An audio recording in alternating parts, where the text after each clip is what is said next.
They've been wrong about everything. So have you, by the way. You've been wrong about You're trying everything. to turn this. You're trying to turn this. You've been wrong about. No, you're trying to turn this into debate. There are It's business not a debate. people. There No, are but you're wrong. People. You've been wrong all your life on this stuff.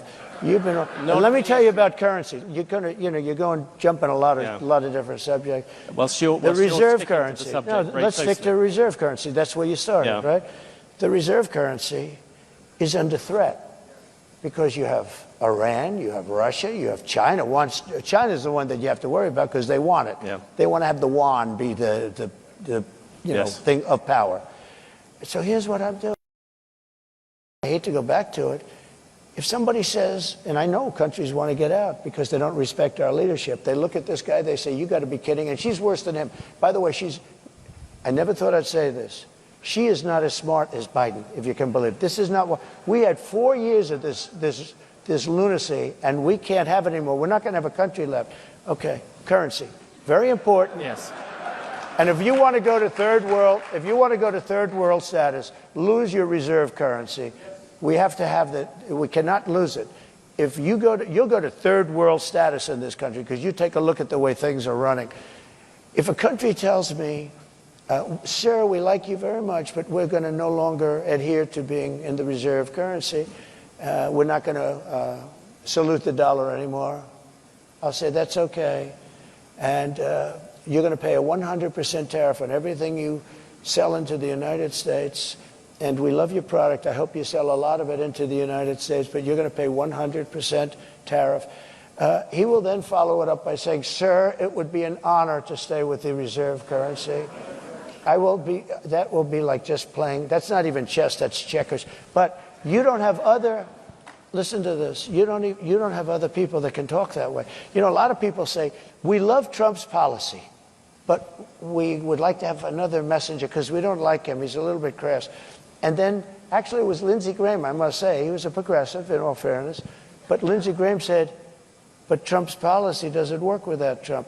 And there's a lot of truth to that. Macron was going to, nice guy, Emmanuel. He's a wise guy, but he's for France, and we're for the USA. You know this story.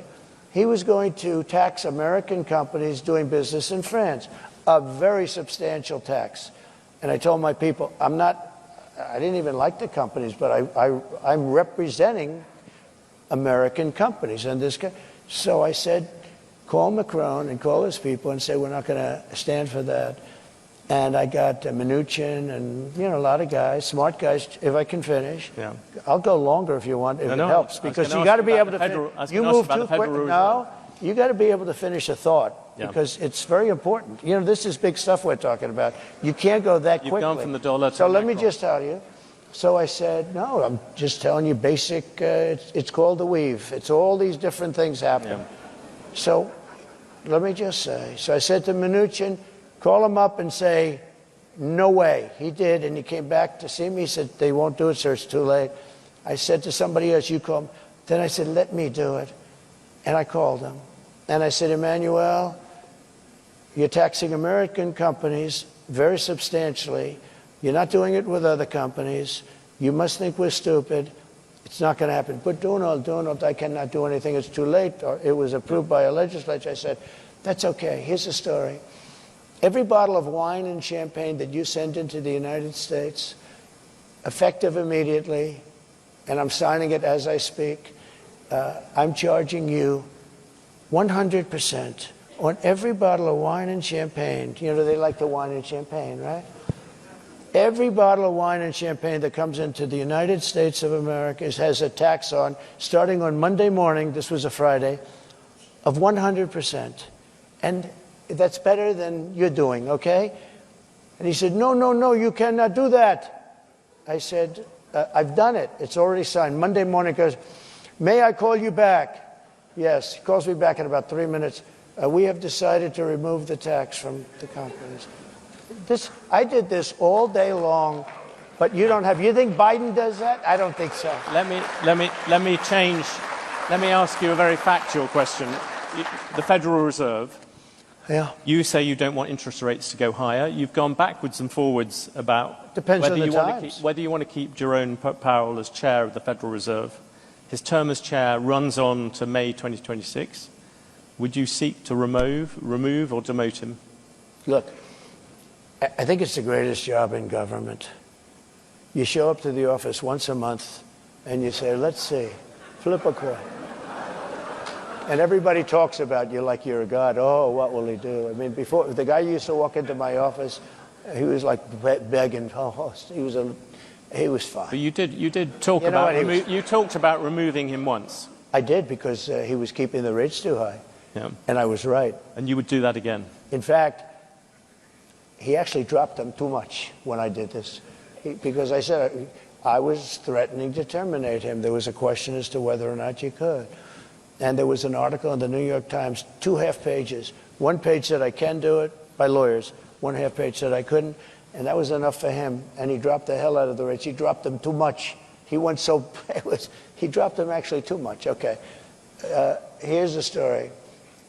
I think that if you're a very good president with good sense, you should be able to at least talk to him. I don't say make the decision at all, but I mean, I've been a very successful businessman. I've done really good, much better. Now people are understanding how good I've done because they're seeing it much better than the fake news wants to give me credit for. Just on the issue of whether you would... I think I have the right to say, as a very good businessman and somebody that's used a lot of sense, I think I have the right to say that, you know, I think I'm better than he would be.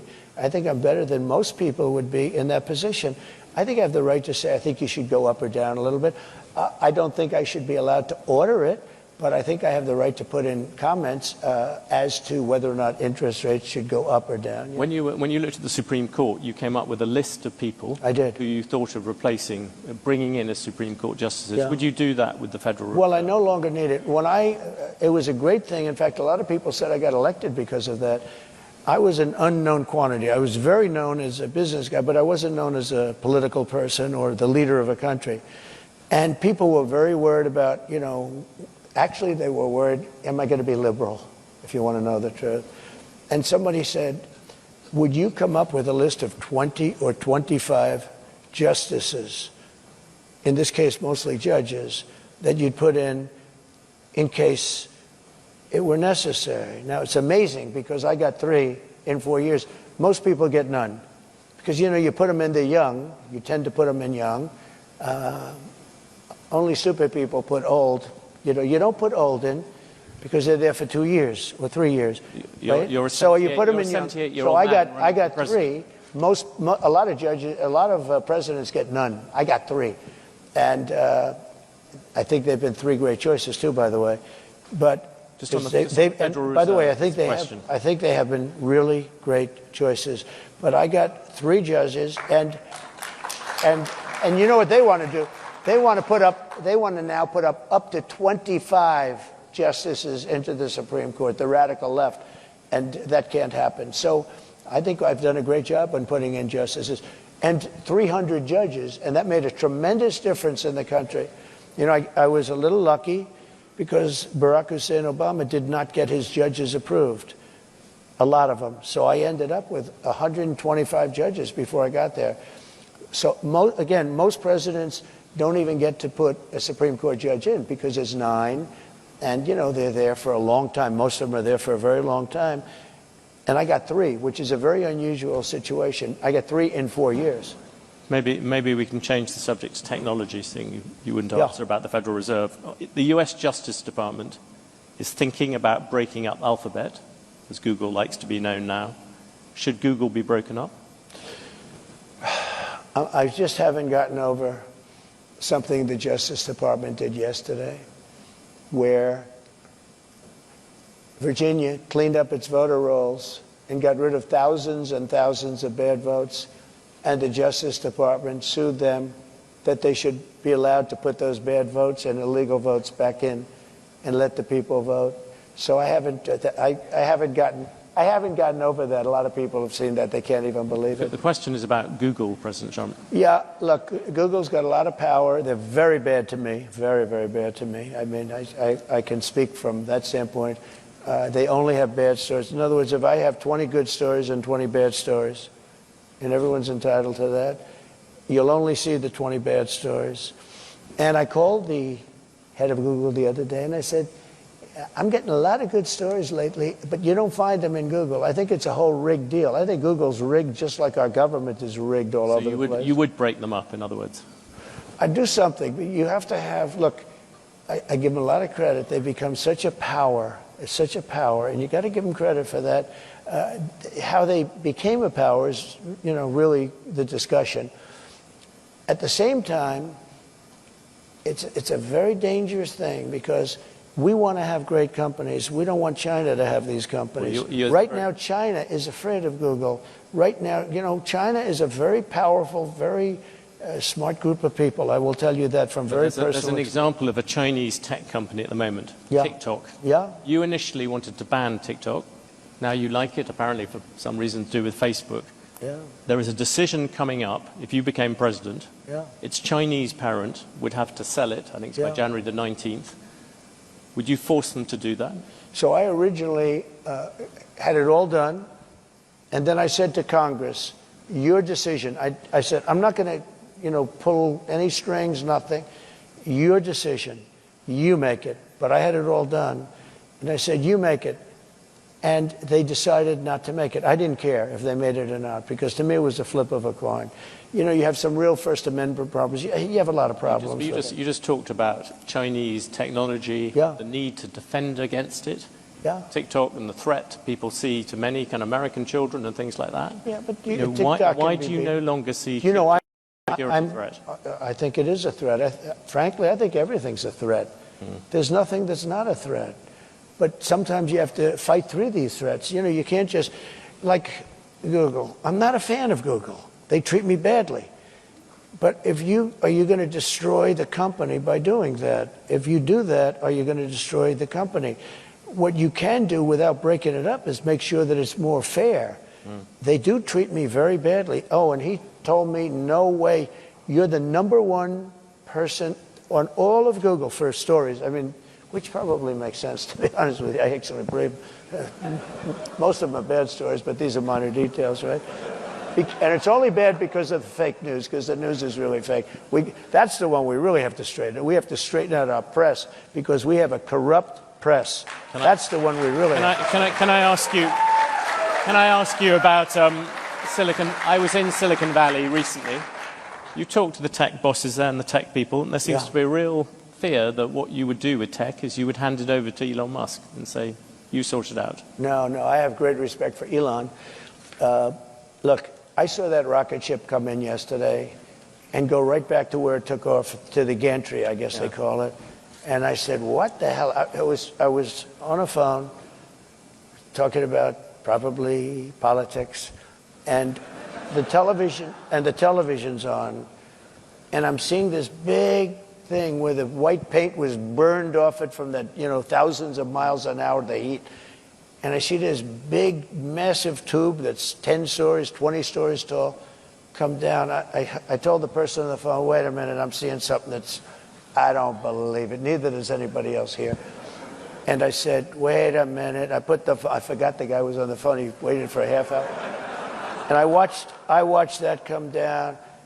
And I watched it come down and come right in between those big levers. And I said, and it looked to me like I was going to crash. It was coming in hot.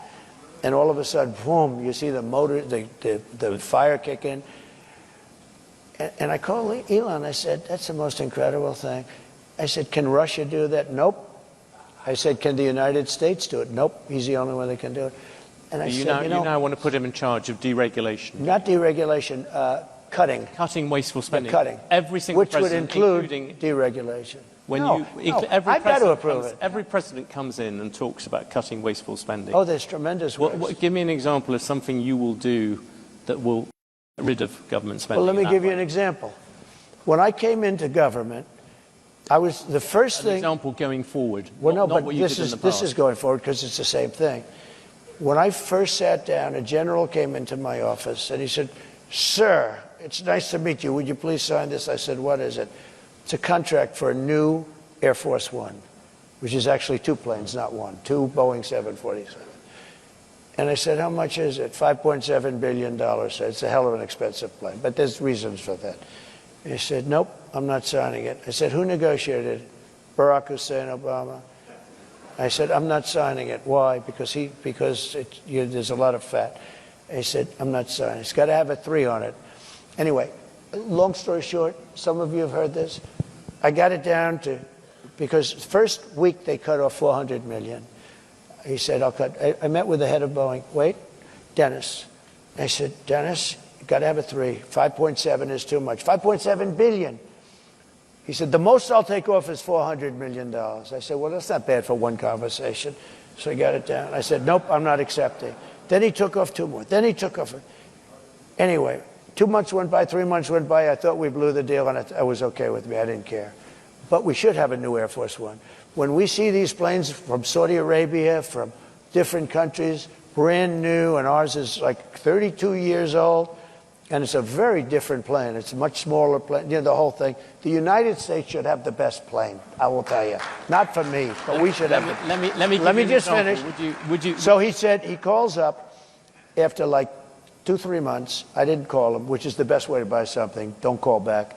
And he goes, in fact, when he called me, I said, I wonder what the hell he wants. That's a good way to negotiate, let me tell you. So he calls back, said, sir, $3,999,999,99 1 penny below $4 billion. So I said, you got yourself a deal. Then I said to him, let me ask you a question. So you had a deal at $5.7 billion, and in a period of 2 months, I got $1.7 billion off. That means you were going to make $1.7 billion profit on an airplane. Did nobody ever negotiate with you? Well, not really, sir. They just, this is the price, and they said, we'll take it. And I said, you know, and then I learned, that was my first experience, you know, from that. But then I learned everything is like that. There is so much waste. So I'm getting, think of this, the exact same plane for $1.7 billion less, except I have a better paint job, okay, much better paint job. A different color, red, white, and blue is beautiful. And if you look at every contract, that's one contract, and relatively small compared to most. Think of it. You save $1.7 billion because you negotiate. Every deal is like that. We're building ships that are costing 2-3 times more. Can you give me an example of something? There's tremendous waste, fraud, and abuse in our country. And if you could cut it, you would have a surplus without even going into growth. But growth, we will grow. We're going to bring companies and jobs in at levels that you've never seen. And you would never be able to do it because you're not a believer in tariffs. The only way, let me tell you, the only way you can do it is through the threat of tariffs. It's the only way you can do it. Can we come back to one thing on that? Deal making. You look out across this room, there's some big businesses, but a lot of small ones.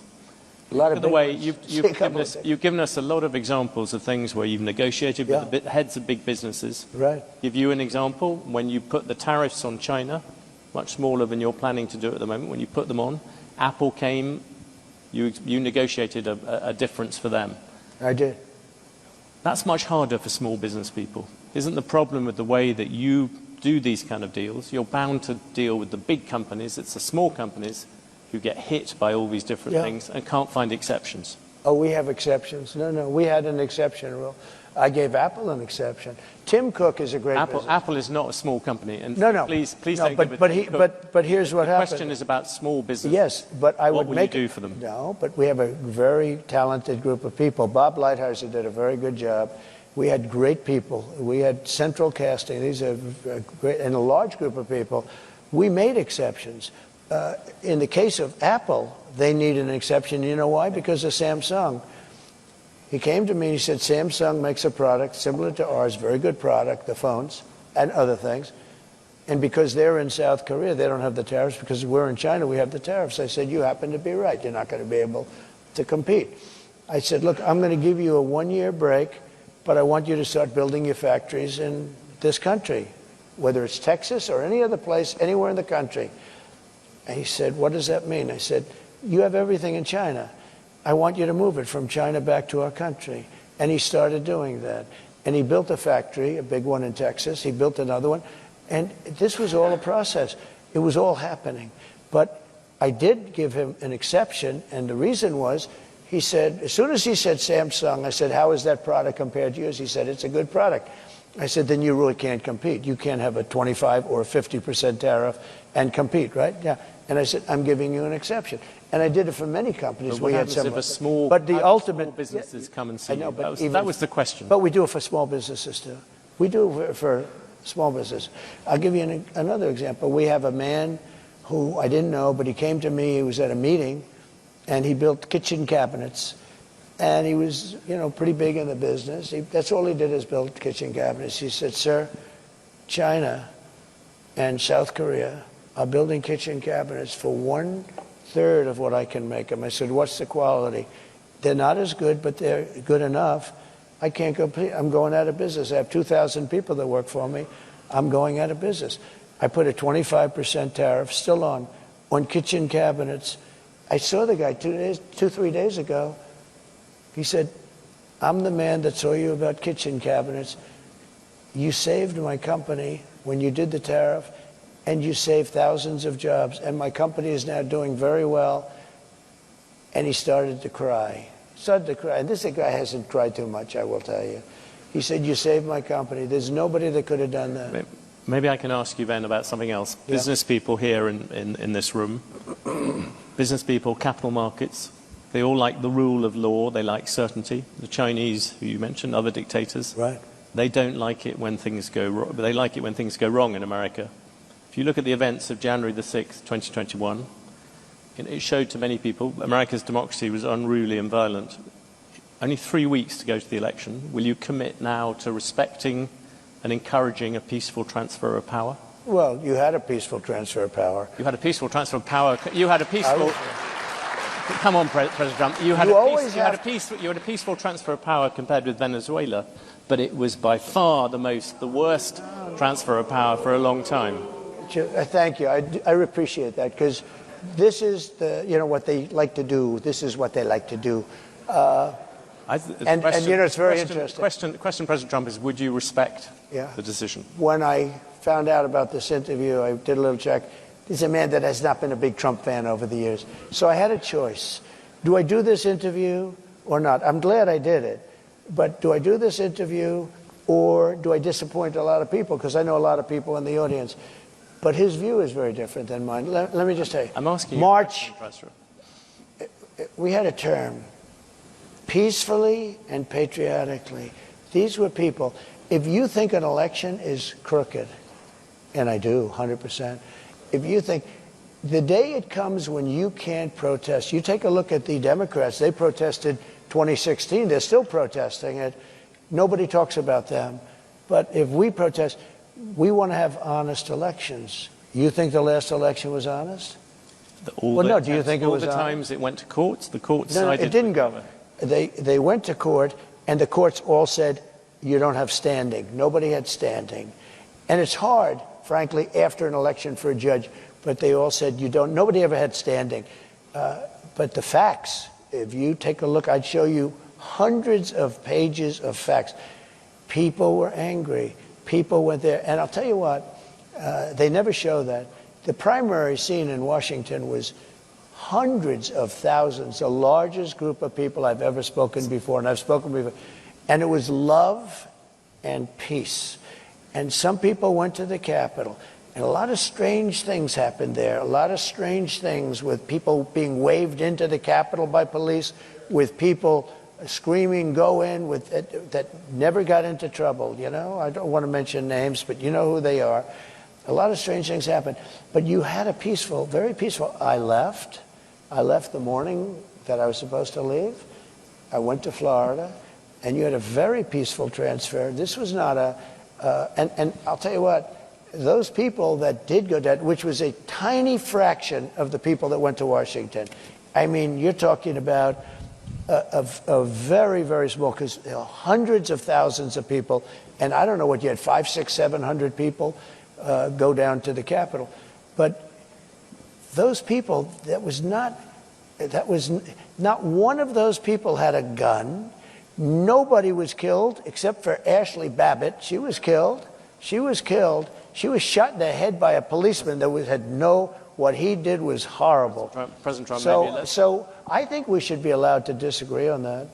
And obviously, you see by the reaction in this room, there's a lot of other people. Let's return to one other big subject that you bring up repeatedly, immigration. Yeah. I know it's a very emotive issue for you, but just from the point of view of business people here, you look at the full effect of taking a lot of people out of the workforce, removing a lot of people. The Congressional Budget Office is banking on the fact that there'll be $9 trillion added to the GDP of America over the next 10 years by immigrants.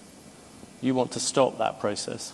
For all the people who run businesses in the audience, I'm just focusing on the economic thing, are you prepared to say, look, it's fine to have a slightly smaller economy in exchange for having the immigration controls you want? Simple answer. I want a lot of people to come into our country, but I want them to come in legally. I don't want to have murder. That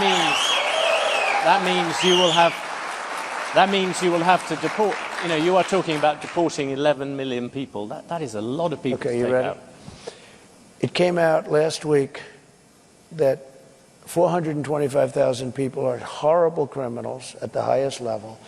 But it came out that 13,099 were let in during their administration. They tried to say it longer, wrong.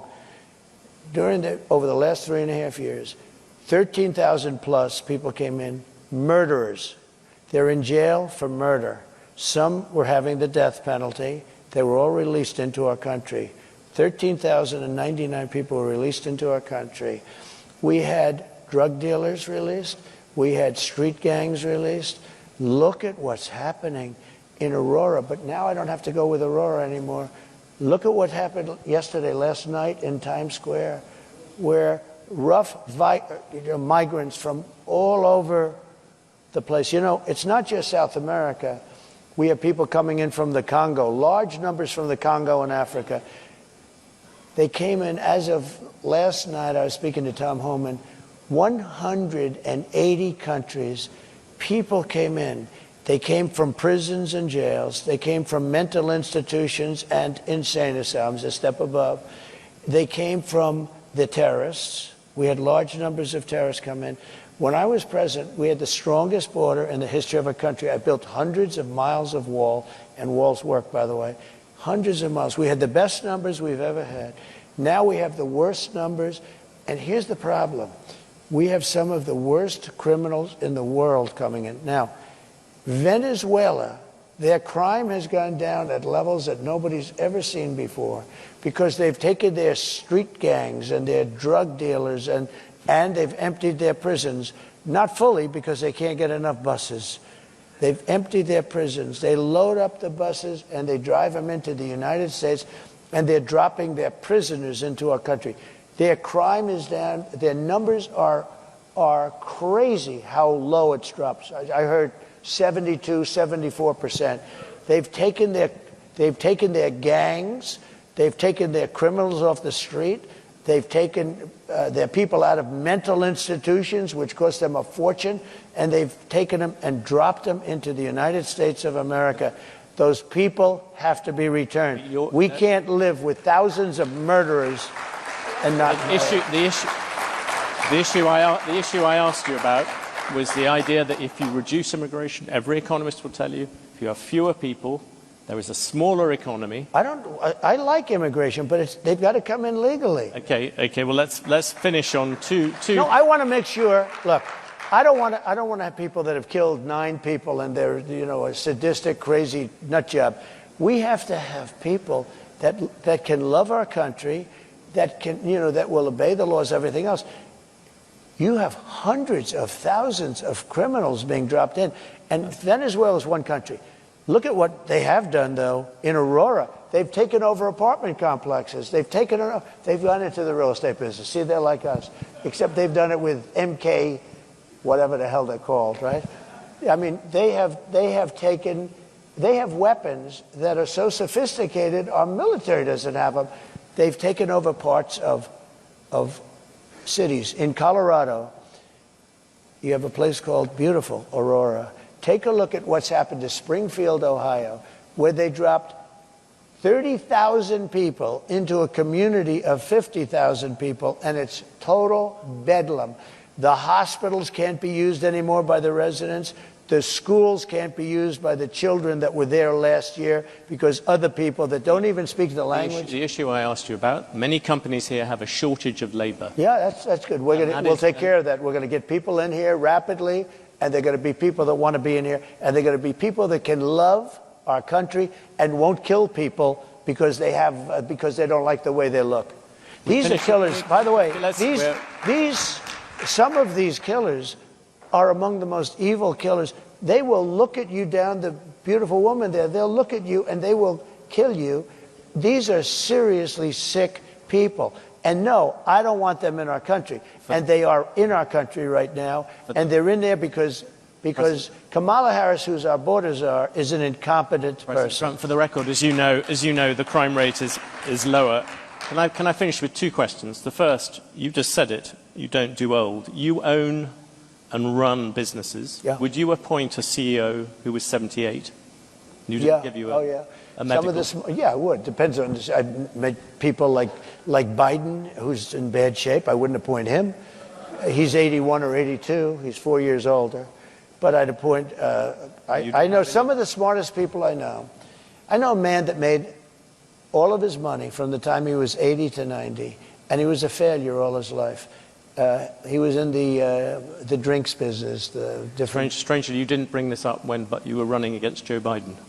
No, I never attacked him for his age. In fact, I used to defend him on his age. I attacked him for his lack of competence. I've asked you all these questions. No, I never did.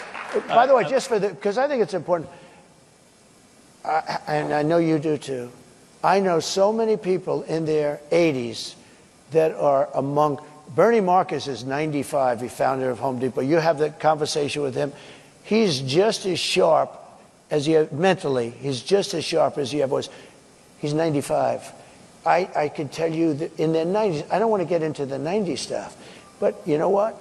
I know many people in their 80s. I know guys in their 80s that won't leave the company, like family companies where they don't want the kids to take over, because they're much more competent than their kids. I know them both, right? So, no, I would have no problem. And you do have another factor. You know, we've had some of our great... On the Supreme Court, you just said... Some of our great world leaders are in the 80s. And if you look throughout history, some of our greatest world leaders were in their 80s. No, that would bother me. But, you know, I took 2 cognitive tests, and I aced them both. I think that, frankly, people, regardless, should take... If they're 50 or 40 or... I think people should take cognitive tests, not because of the age, but because of something else. Now, here's the problem. They say it's unconstitutional. Okay? But I would love to see cognitive tests. I don't think she could pass a cognitive test. I mean, I've watched. I don't think she could pass a cognitive test. President Trump, you've gone over many issues on this. We've covered a lot of territory. I asked you many questions about things. One thing I haven't asked at all about is the state of the race. Yeah. And I had a question for you. On election night, which state would you look at first? Which state do you think this race is going to be decided by? So they say Pennsylvania, I would say most. I think we're doing very well there. I think you look at Michigan too, and I'm doing very well there. You know, we don't have to look necessarily. The votes are starting to come in now. So you look at polls, but you can also look at the votes that are being cast right now. People get a pretty good indication. And based, as we discussed backstage, you know, based on the votes that are coming in so far, we're doing very well. I mean, we're way up in Pennsylvania. We're way up in Michigan. We're doing very well in Arizona. I saw Arizona. In fact, somebody said they're going to pull the plug in Arizona. They're going to give it up because it looks like we're quite a ways ahead. I think we're doing well. Look, this is a party, the Republican Party, of common sense. Forget about conservative, liberal. We're, let's say conservative, but we're really a party of, we need borders, we need fair elections, we don't want men playing in women's sports, we don't want transgender operations without parental consent. You know, there's so many things, but it's 99.9% is common sense. It really is common sense. And I like to say it, I don't know if anyone said it in the past, but I say we're really a party of common sense, and we want to have great people in our country. I want to have a lot of people come in so that you have your choice and so that they have choice. I want to, I have a good heart. I have a heart where I want people to be taken care of, but I don't want to take in people where millions of people, 21 million people at least, have come in the last 3.5 years, unvetted, unchecked. We don't know anything about them. How about this? Gavin Newsom, he's the governor of California. Newsom. He signed Newsom, I call him. Yeah. But do you think... No, he corrected me. He corrected me. I said, that's the first time I've been corrected. There are CEOs out here, if they said those sort of things about a rival CEO, they'd be sacked. Do you think it's but they don't fine have for to a president? survive like me. They don't have to go through what I have to go through. There has never been a president that's been treated like me, so I have to fight my own way. Well, you made a very good job of... He signed a bill in California 2 days ago that you don't even have the right to ask a person for voter ID. And if you ask a person for voter ID, of course you have to show voter ID. The only reason you wouldn't do it because they want to cheat. The bill says you cannot, it's against the law for you to ask a person, may I please see your voter ID when he votes? What is our country coming to? Well, you've given us a tour d'horizon of where that country might be going to. Thank you very much. Thank you very much. Appreciate it. Thank you. For the conversation.